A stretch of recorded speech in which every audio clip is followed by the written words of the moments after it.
On the crowded streets of Manila, a barefoot young man strummed a broken guitar, his voice echoing through the chaos. People passed by, some smiled, most didn't care. But one recording, one moment, would soon travel across oceans, straight to Simon Cowell himself. And what happened next would change this boy's life forever. The sun was cruel that afternoon in the crowded streets of Manila. The air shimmered above the cracked pavement as jeepneys rattled past, their engines roaring like restless beasts. Amid the chaos stood a thin young man with a worn-out guitar strapped across his shoulder, its body patched with duct tape, its strings uneven and dull. His name was Miguel de la Cruz, 19 years old, with a voice that carried farther than the noise of the city. Every morning, Miguel came to the same corner near the Quiapo market. Vendors shouted prices, children weaved through the crowd selling sampaguita flowers, and the smell of grilled corn and diesel filled the air. Miguel would stand quietly for a moment, close his eyes, and whisper a short prayer before strumming his first chord. The world around him always seemed to hush, not entirely, but just enough to let his voice breathe.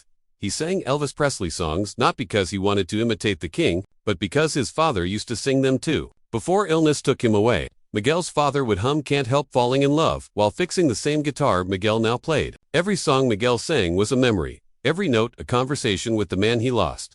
People passed by, some tossing coins into his open guitar case, others stopping briefly to record a short clip for social media. Most didn't see the boy behind the music, but if they looked closer, they'd see something in his eyes, a mixture of longing, determination, and quiet strength. Back home, in a small wooden shack by the river, Miguel's mother lay ill, her breathing shallow. His little sister, Liza, barely 8, waited every night for the sound of Miguel's footsteps, her signal that they'd eat dinner. He would hand over the few pesos he earned, and together they'd share rice and sardines. Yet Miguel never complained. Music was his escape and his hope.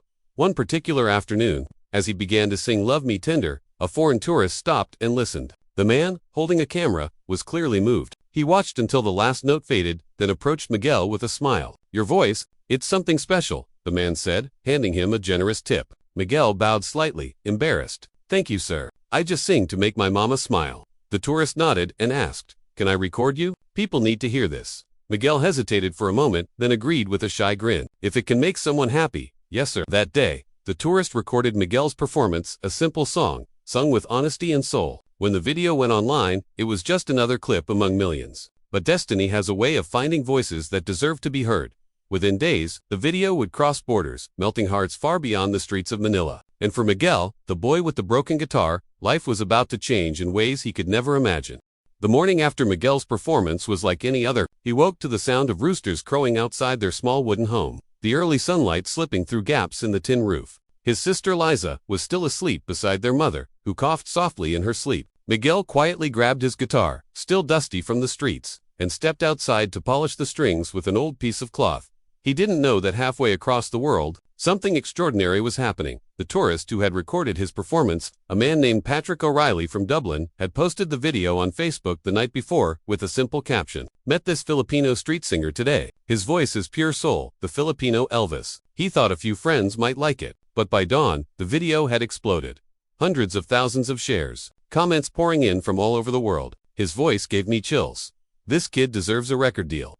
Someone please get this boy on a talent show." Miguel, meanwhile, knew nothing. He sang, as he always did that day, grateful for every coin dropped into his case. But by afternoon, a group of local kids ran toward him, waving their phones. "Miguel, you're on Facebook?" one of them shouted, grinning wide. Miguel frowned, confused. "What do you mean?" The boy showed him the screen, his face filling the frame, his voice echoing from a tiny speaker. "Your famous Kuja. Look, millions of views." He laughed nervously, thinking it was some kind of joke. But when more people stopped by, asking for selfies, calling him the Filipino Elvis, the truth began to sink in. His heart raced. He rushed home that evening, out of breath, bursting through the door. "Mama Liza, they saw me. The whole world saw me." His mother smiled weakly, her eyes full of pride. "It told you. Hijo, your voice is a gift." That night, Miguel sat awake, staring at the flickering light of his old phone. The notifications never stopped. His inbox was filled with messages, news outlets, producers, strangers offering support. One message stood out. It was from Ireland's Got Talent. "We've seen your video, Miguel. We'd love to invite you to audition in Dublin. Flights and accommodation will be arranged. Please confirm." He read it over and over, hardly believing his eyes. The boy who had once sung 4 coins in the street was being flown across the world, to stand on a stage he had only ever dreamed of. Tears welled in his eyes as he whispered, "Papa, I wish you could see this." The next few days passed in a blur. Reporters visited, neighbors cheered, and donations arrived from strangers who wanted to help. Miguel used most of it to buy medicine for his mother and new shoes for his sister. But as the plane ticket arrived in his hand, he felt a strange mix of joy and fear. He looked at his reflection in the cracked mirror and whispered, "Don't be afraid, Miguel, just sing with your heart." He closed his eyes, holding his father's old guitar close, unaware that the world was waiting to witness a miracle.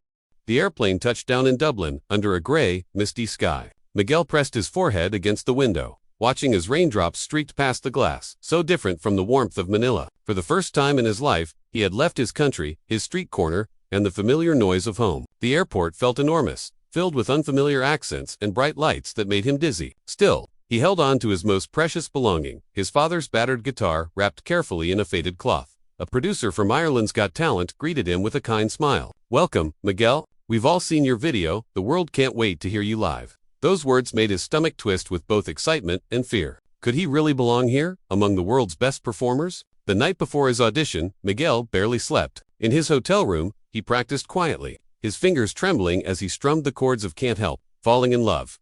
Every note carried his memories, his father's laughter, his mother's gentle hands, his sister's small voice praying for him back home. He promised himself one thing: he would sing for them, not for fame, not for applause, but for love. When his name was finally called the next day, the bright stage lights nearly blinded him. Thousands of faces faded into the darkness. The judges' table glowed beneath the spotlights, and at the center sat Simon Cowell, the man whose approval the world seemed to chase. Miguel's hands shook so hard, he almost dropped his guitar. "Hello," Simon said, peering at him. "What's your name, and where are you from?" "I'm Miguel de la Cruz, sir. From the Philippines," he replied softly. His accent was thick, but his sincerity was unmistakable. "And what will you be singing for us today?" He smiled nervously. "A song by Elvis Presley. It's my father's favorite." There was a pause, a murmur from the audience. A few people chuckled quietly, as if doubting him. Then the music began. Miguel's first note cut through the silence like light breaking through clouds. His voice trembled at first, but as he closed his eyes, everything else disappeared. He was back in Manila, on the street corner, beneath the sun, singing for coins and smiles. The purity of his tone, the ache in his voice, it carried something no training could teach. When he reached the final line,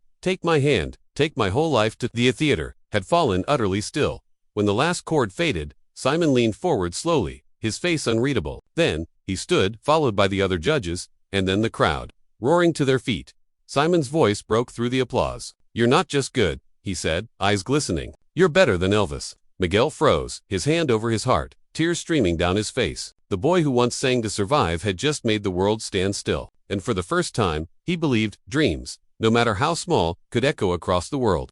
The roar of the crowd still echoed in Miguel's heart, long after the stage lights faded. That night, he sat alone in his dressing room, staring at his reflection, the same shy boy from the streets of Manila, now holding a golden ticket in his trembling hands. He could hardly breathe. Tears rolled down his cheeks as he whispered, "Papa, we did it."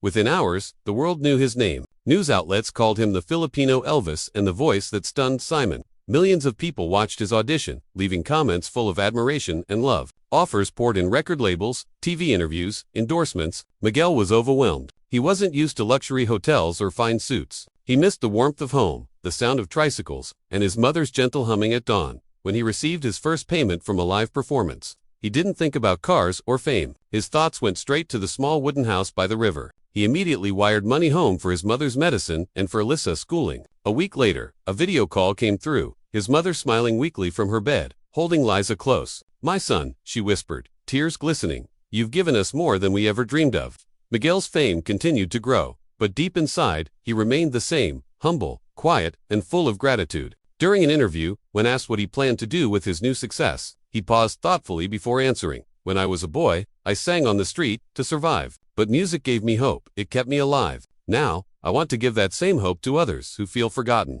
And he meant it. When he returned to the Philippines months later, crowds greeted him like a hero. Yet Miguel didn't go straight to the media or the concert halls. Instead, he visited the very same street corner where his journey began. He stood silently for a moment, watching another young boy strumming a cheap guitar for coins. The sight broke him. It was like seeing his younger self.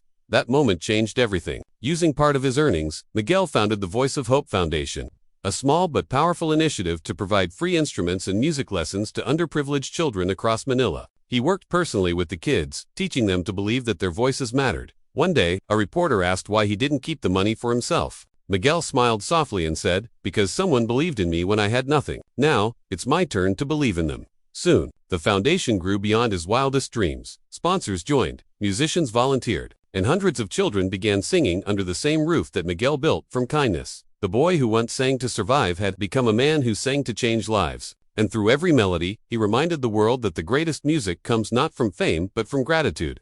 Months after the whirlwind of fame, lights, and interviews, Miguel returned home to Manila, not as a celebrity, but as a son. As his plane descended, he looked out the window, and his heart swelled. There it was, the shimmering bay, the crowded streets, the city that had once been his stage. He smiled softly. No matter how far you go, home always sings the sweetest tune. When he stepped out of the airport, there was no limousine waiting, just a borrowed jeep, driven by his childhood friend Jun. Still the same Miguel, huh? Jun teased as they hugged. Miguel laughed, adjusting the guitar on his back. Always, bro. Fame fades. Family doesn't. As they drove through the narrow streets, people began to recognize him. Vendors waved, children chased, the jeepney shouting, Kuya Miguel, Kuya Elvis. He waved back, humbled by every smile. The same faces that once watched him sing for coins now greeted him with pride.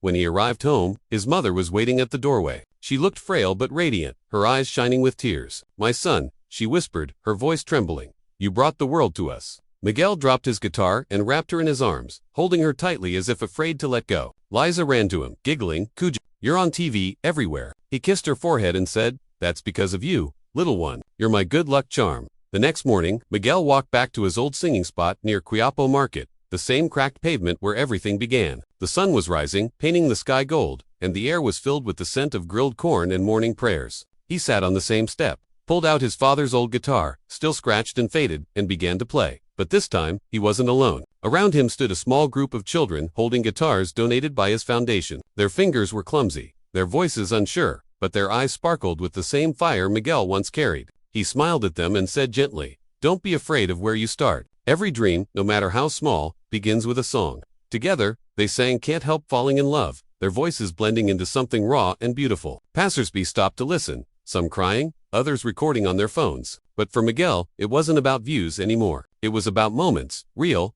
human moments that connected hearts.